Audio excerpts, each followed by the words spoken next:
We have Mike Zuzolo back to Connected Farmer, and he's going to talk about the hot topics on the agricultural community, such as the U.S. plantings, the South American weather, and a lot more. Right here on Connected Farmer, your channel to keep you up to date with the latest trends in agriculture and livestock.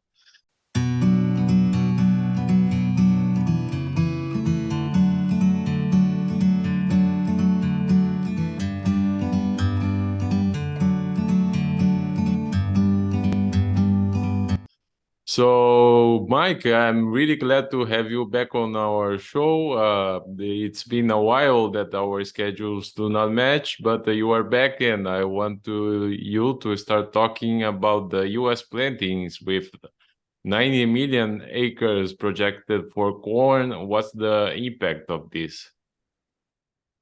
Yeah, and USDA added another 1 million from their ag forecast back in February, Luis. And so we've got a pretty tall order to fill with 92 million corn planted acres. And we're looking at freeze warnings in Hutchinson, Kansas tonight in hard red wheat country. We're looking at, 6 to 12 inches of snow throughout the northern corn belt, putting in jeopardy the spring wheat and corn planting in the Dakotas and parts of Minnesota.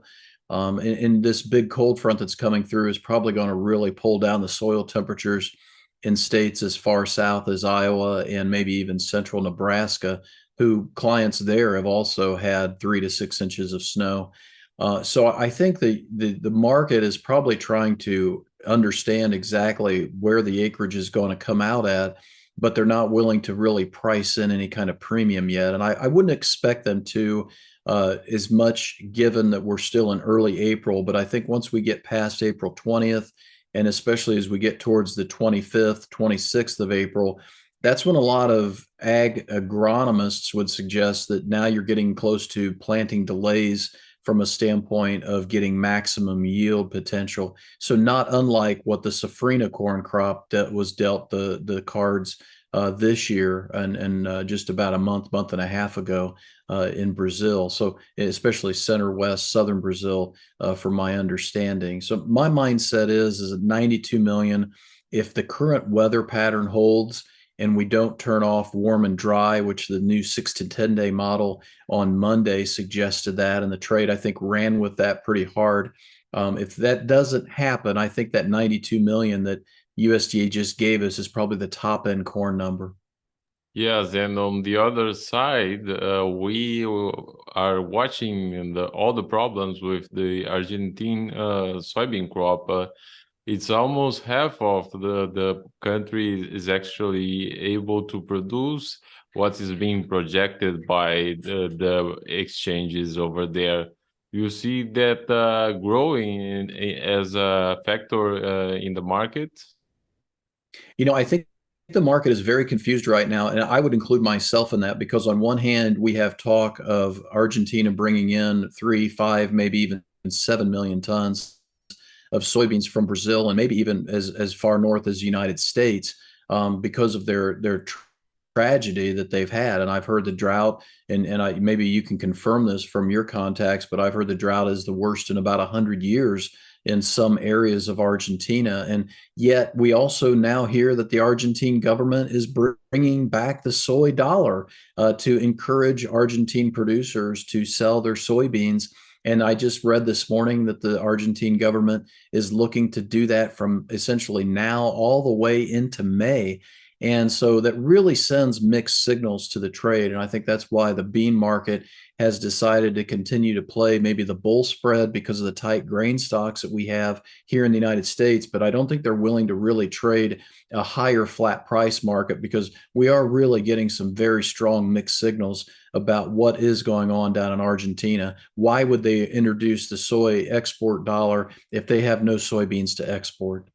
Yes, that's a really good point. At the same time, there will not be a lot of beef to export.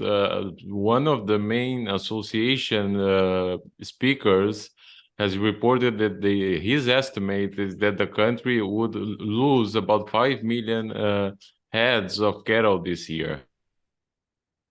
That's a true tragedy because I know that the size of the livestock herd down there probably, I would guess, isn't much more than 25 or 35 million head at this point, because we've all suffered from herd reduction in both North and South America. But I think that if that ends up being the case, we're probably sitting in a situation where every export that Brazil makes to China is only going to tighten up the South American supplies even more. And it's probably going to create a situation where beef exports out of Brazil coming to the United States will be very hard to come by compared to what we've been used to the last 5 or 7 years. And so I do think that this beef cattle situation globally seems to be getting tight, very tight, historically tight. Because if you throw on top of the United States and Argentina, and then you throw on top of that Australia's herd having shrunk because of their drought, we're dealing with probably 10 years of a very tight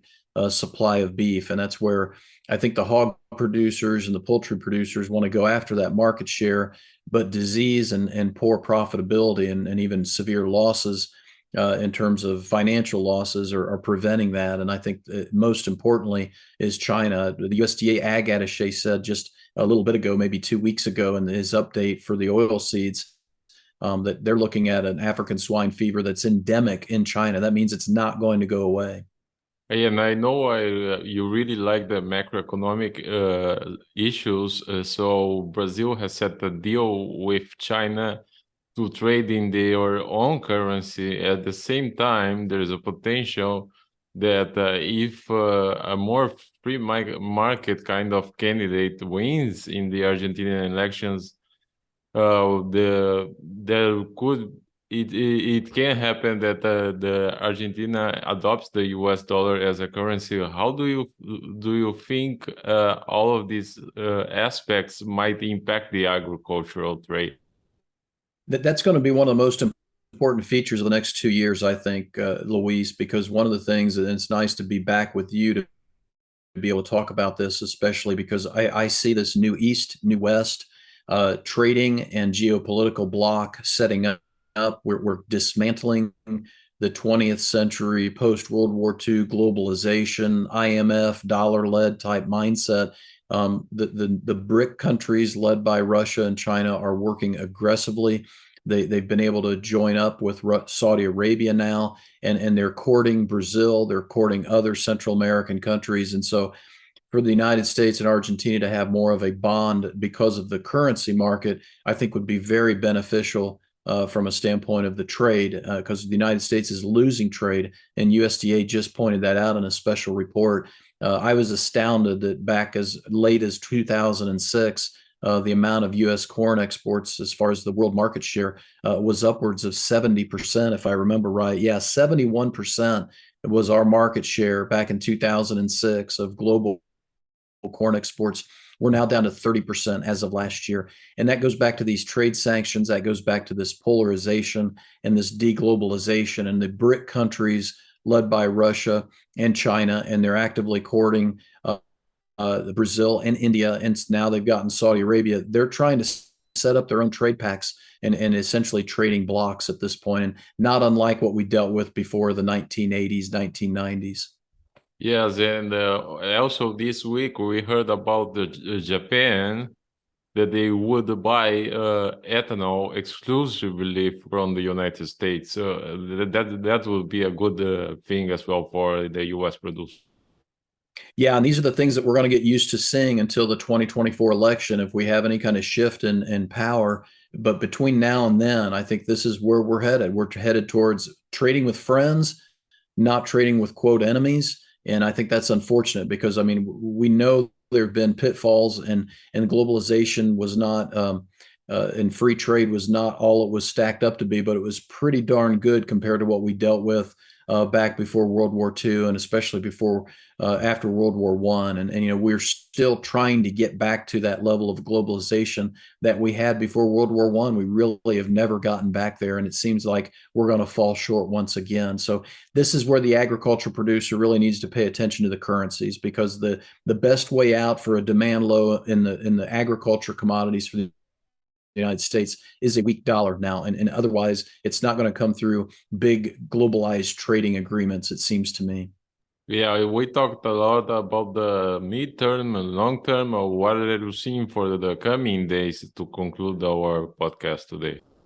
Yeah, great question. I really think we're still in a supply and weather driven market as we go through this demand issue that we're talking about. These big picture issues are keeping the funds out. The banking issues are keeping the funds out. I would say the supply of energies is getting tighter. Notice the gold is getting close to its record highs. These are the things that I think can create some agriculture commodity rallies, but I think they're rallies that you want to hedge into and get your profitability covered.